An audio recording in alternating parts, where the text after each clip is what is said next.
nyakati hizi kila mmoja ana imani yake, ila nachojua imani ni moja kwa wale waenda mbinguni, ila ninachoelewa imani ni moja kwa wale waenda mbinguni.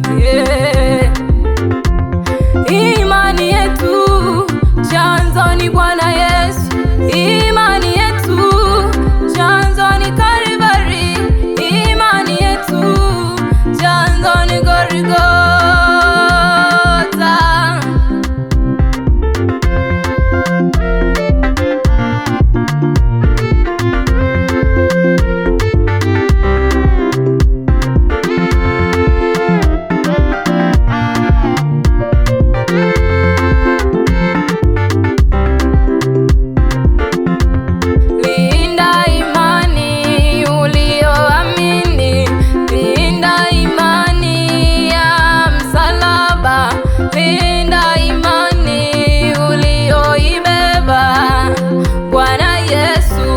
Anarudi kumlipa kila mtu na kazi yake, kumlipa kila mtu na imani yake.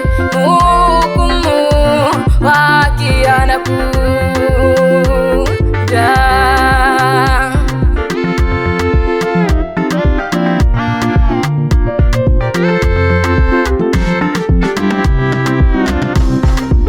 Bado nakuamini Yesu, bado nakuamini Baba,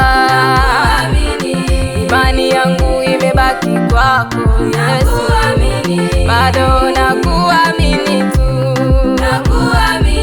bado nakuamini Yesu, bado nakuamini Baba, tumaini langu limebaki kwako wewe, bado nakuamini.